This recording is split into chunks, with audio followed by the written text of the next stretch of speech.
उम्मीद है आप सब खैरियत के साथ होंगे और एक अच्छे प्रॉफिट में होंगे। मैंने राउंड अबाउट इस जगह से जो है वो ट्रेड सेटअप कहा था, ठीक है। फर्स्ट ट्रेड जो मैंने आपको बोली वो राउंड अबाउट इस एरिया से बोली थी, SLTP के साथ बताई थी। मार्केट ने जस्ट हंट किया, क्योंकि मुझे लग भी रहा था हंट हो जाएगा, इसलिए मैंने आपको ये बताया था कि मार्केट जो है इधर काफ़ी हद तक रेंज की है और जो नीचे की तरफ ये एक्सपेंशन दी है ये एक राइट नहीं है, क्योंकि फेयर वैल्यू गैप्स नहीं है। तो मैंने इस वजह से कहा था कि ये $2.5 के एसएल के साथ कोई ट्रेड करता तो वेल एंड गुड, लेकिन यहाँ पे जस्ट एसएल हंट हुआ और ये एक ट्रेड सेटअप अगैन बना, मार्केट इसके नीचे क्लोज की, ठीक है। अगैन ये क्योंकि इस एरिया के आर्डर ब्लॉक के एरिया के अंदर जब कोई स्विंग आता है तो हंट होता है, तो यहाँ आप ये स्विंग हंट हुआ, ठीक है, और इसके ऊपर एसएल और यहीं से मार्केट ने एक लॉन्ग ड्रॉप दे दिया, ठीक है। इसके अलावा मैंने एक आर्डर ब्लॉक मार करके दिया था ऊपर वाला एरिया, लेकिन मार्केट उस एरिया तक गई नहीं, ठीक है, और मार्केट जो है वो ट्रैक आई। उसके अलावा मैंने आपको जो मेन चीज़ बताई थी, ये बताया था कि ये ड्रॉन लिक्विडिटी जो है मस्ट हंट होगी। तो आपने ये देखा, ये आपके पास जो लेवल था ये आप मार्केट ने हंट कर लिया, ठीक है। अब हम नेक्स्ट एनालिसिस देखते हैं और मार्केट की सिचुएशन के मुताबिक बिल्कुल हम जो है वो ट्रेड सेटअप मार्क करेंगे। सबसे पहले हम H1 में जाएंगे, ठीक है। H1 में जाने के बाद जहाँ अपनी जो है वो अपनी लिक्विडिटीज़ मार्क करेंगे। सबसे इम्पोर्टेंट जो हमारे पास इस टाइम H1 की लिक्विडिटी पड़ी है वो ये वाले लेवल्स हैं, ठीक है। इसके अलावा हमारे पास यहाँ पे ये लिक्विडिटी पड़ी है, ठीक है। इसके अलावा प्रीवियस जो थी वो सारी तकरीबन क्लियर हो गई हैं, ये वाली पड़ी हुई है, ये वाली भी पड़ी हुई है, ठीक है। ये मैंने मार्क कर ली ऊपर की तरफ और नीचे की तरफ भी मेरे पास मार्किंग हो गई। इसके अलावा मेरे पास यहाँ पे प्रीवियस हम यहाँ पे सर ये देखेंगे कि क्या इस जगह पे कोई ऐसी चीज़ है जो इसे रेस्पेक्ट दे के ऊपर की तरफ मार्केट को उछाल सके, ठीक है। तो यहाँ पे उछालने के लिए वैसे जो मुझे नज़र आ रहा है ये वाला एरिया नज़र आ रहा है, ठीक है। मैं इसको मार्क करता हूँ, अब ये देख लेते हैं कि ये ब्रेक हुआ या नहीं। मैं इसे सपोर्ट के तौर पे एक्सटेंड करने लगा हूँ, ठीक है, और देखते हैं। ये मार्केट ने टैप भी किया हुआ है, ठीक हो गया, वेल एंड गुड। इसके अलावा यहाँ पे कोई और एरिया, यहाँ पे कोई एक फेयर वैल्यू गैप जिसे हम लिक्विडिटी वाइड कह सकते हैं, ये पड़ा हुआ है, सही है, इस जगह पे। इसके अलावा यहाँ पे हमारे पास बैक हैंड पे नीचे कुछ स्पेशल नहीं पड़ा, ठीक है, और यहाँ पे भी आर्डर ब्लॉक टैप है, सब कुछ ऑलमोस्ट डन हो चुका है, ठीक है। तो लिक्विडिटीज़ तकरीबन लिक्विडिटीज़ ही पड़ी हैं, सही है। तो यहाँ पे अगर हम देखें तो हमारे पास ये एरिया टैप होने के बाद क्या ऑर्डर फ्लो चेंज हुआ? नहीं। देखें ये टैप हुआ, लेकिन ऑर्डर फ्लो का मतलब होता है कि लास्ट सेल मूव के ऊपर बाय क्लोज हो जाना, जो कि नहीं हुआ, ठीक है। मार्केट जहाँ पे एक रेंज बाउंड है, याद रखें ऑर्डर फ्लो का मतलब है जब बाय से सेल या सेल से बाय ट्रेंड जब शिफ्ट होता है तो वो कैसे होता है कि जब मार्केट जो लास्ट मूव देती है ना, जैसे मैं यहाँ पे आपको लेके चलता हूँ, जस्ट एग्जांपल के तौर पे समझा रहा हूँ। ये देखें मार्केट ने लो लगाने के बाद एक हाई लगाया, ये लास्ट मूव आया। अब लास्ट मूव बाय का था, इसके जो ये वाली जहाँ से बाइंग स्टार्ट हुई, इसके ओपन पॉइंट के नीचे जब सेल क्लोज हुआ तो मार्केट में सेल मोमेंटम शिफ्ट हुआ, ठीक है। अगेन आप जहाँ पे देखें सेल मोमेंटम शिफ्ट हुआ, मतलब ऑर्डर फ्लो चेंज हो रहा है, ठीक है। अब हम ये कहें कि फॉर एग्जांपल अगर हम ये कहें कि यार ये भी तो हुआ है, नहीं, क्या इसने हाई तोड़ दिया? बिल्कुल नहीं, यहाँ तो भाई सब कुछ टूट गया था ना, सब कुछ टूट गया था। और यहाँ पे जब हम इसके कोरिलेटिव पेयर में देखते हैं तो लाजिम बात यहाँ SMT क्रिएट हो जाती है, तो इसमें एक ब्रेकआउट देता है, मतलब बॉडी ब्रेकआउट, दूसरा नहीं देता, ठीक है। यहाँ पे देखें ऑर्डर फ्लो इसी तरह आपको नीचे की तरफ मिल रहा है और अभी तक ऑर्डर फ्लो ऊपर की तरफ नहीं मिला, इस वजह से हम ये नहीं कह सकते कि मार्केट का ट्रेंड बुलिश हो गया।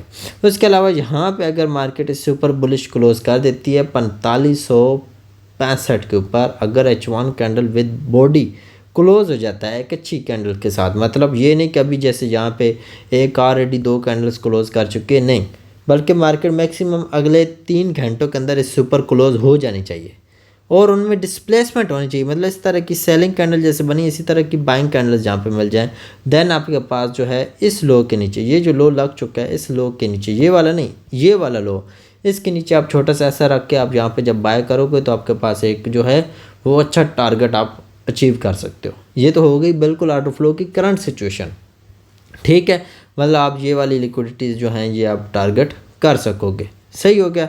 अगर ऐसा नहीं होता, फॉर एग्जांपल नहीं होता, तो उस सिचुएशन में हम M15 में देखेंगे, क्योंकि अब ट्रेंड चल रहा है ना, तो ट्रेंड के लिए हम M15 ही अनफ है। ठीक है, जब हम ट्रेंड के अगेंस्ट जाते हैं तो कम अज़ कम H1 को तो देखो ना। सही है।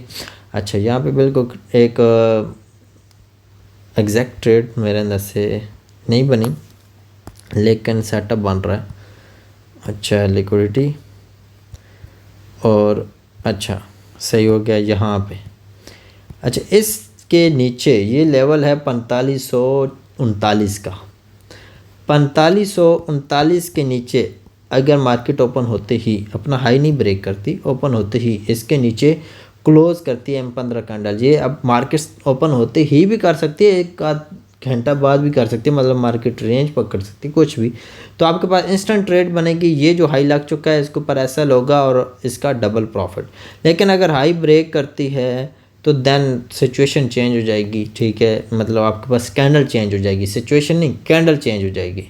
ठीक है, तो इस बेस पे फिर एक अलग सिचुएशन हमारे सामने आ जाती है। सही है। तो यहाँ पे जो इस टाइम करंट सिचुएशन है जो मैंने आपको बताई वो ये है। उसके अलावा यहाँ पे अगर हम देखें तो हमारे पास कोई एक क्लियर सिचुएशन नहीं है सिवाय इसके। इधर भी मैंने जो बताया 4539 का लेवल बताया, अगर इसके नीचे M15 क्लोज जाती है देन आप यहाँ पे सेल अपॉर्चुनिटी देखोगे। इसको आप टारगेट कर सकते हो, इस लो को भी टारगेट कर सकते हो। ये वाला लो 4518 के ऊपर है और अगला लो 4510 के ऊपर। इंशाल्लाह मैं लाइव ट्रेडिंग जल्द स्टार्ट करूँगा, तो आपको ये जो मैं ट्रेड लेवल्स बताता हूँ, मैं कैसे आपके सामने इनको ट्रेड करूँगा, तो आप खुद देखेंगे तो आपको एक आइडिया हो जाएगा कि यार हमने डेली एनालिसिस को किस तरह ट्रेड करना है। वैसे तो मैं आपको कैंडल वाइज बता देता हूँ, ये कैंडल क्लोज हुई तो आप इधर ट्रेड देखो, यहाँ पे कैंडल क्लोज हुई तो इधर देखो। मैं ये नहीं कहता कि भाई अगर मार्केट ऊपर जाएगी तो ऊपर शुरू हो जाओ, नीचे जाएगी नीचे शुरू हो जाओ, नहीं। बाकायदा उसकी बैकग्राउंड हिस्ट्री बताता हूँ कि यार यहाँ पे ऑर्डर फ्लो चेंज हो जाएगा, इस वजह से बाय करोगे। ठीक है, यहाँ पे सेल इस वजह से कर रहे हो कि मार्केट ने लिक्विडिटी ले लिया और आपके पास एक सेटअप दे रहा है। अब मैं यहाँ पे ICT ज़बान में बताऊँ तो यहाँ पे एक change in state of delivery है, M15 का ऑर्डर फ्लो चेंज है। ठीक है, लिक्विडिटी टू लिक्विडिटी या इस लिक्विडिटी को टारगेट करोगे। ठीक है, मार्केट या तो लिक्विडिटी ले रही होती है या लिक्विडिटी जनरेट कर रही होती है। जब यहाँ से ऊपर जा रही थी तो यहाँ पे लिक्विडिटी जनरेट कर रही थी, इसको कहते हैं लो रेजिस्टेंस लिक्विडिटी रन या हाई रेजिस्टेंस लिक्विडिटी रन। ये इन चीज़ों को याद रखें। ठीक है, ऊपर नीचे हाई रेजिस्टेंस लो रेजिस्टेंस, ये लिक्विडिटी हर जगह मौजूद है। ठीक है, यहाँ पे लो रेजिस्टेंस लिक्विडिटी रन। ठीक है, ये यहाँ पे लिक्विडिटी ली, आप जो पेंडिंग छोड़ी है उसकी तरफ आ सकती है, जिसको इसने हंट नहीं किया। ठीक है, जिसको इसने जनरेट किया है, यहाँ पे सेफ दिखाया है कि मैं यहाँ पे नहीं आऊँगी, इस वजह से यहाँ पे लोगों ने एंट्रीज डाली हैं, उन्हें ये पॉइंट सेफ लगे हैं। ठीक है, अब मार्केट ने लिक्विडिटी क्लीन की है। ठीक है, एक सेटअप बना रही है M15 में, यहाँ पे चेंज स्टेट ऑफ डिलीवरी जिसे जो है वो CISD भी कहते हैं शॉर्ट फॉर्म में। ठीक है, इसके ऊपर मैंने अभी तक कोई वीडियो नहीं बनाई। सही है, और यहाँ पे आप इन लेवल्स को फिर टारगेट करोगे 4518 से 4510 के लेवल को। ठीक है, ये क्लियर सेटअप था। बाकी जो मैंने आपको बाय सेटअप कहा है वो H1 के ऑर्डर फ्लो के अकॉर्डिंग प्रॉपर देखना, अगर वो मिले तो वेल एंड गुड, नहीं मिलता तो आप इसे इग्नोर करेंगे। ठीक है, M15 ट्रेंड के अकॉर्डिंग चलता आ रहा है, आप इसी तरह आप ट्रेड करना चाहते हो तो कर सकते हो। अदरवाइज़ जो ये एक और चीज़ मैं आपको बता दूँ, 40 और 60 की मूविंग एवरेज लगा लें। 40 और 60 की ये देखें मैंने लगाई हुई है। जब मैं को इंट्रा डे के लिए 15 बेस्ट होता है और कम से कम 3 से 4 दिन का डाटा देखा करें बैकग्राउंड का।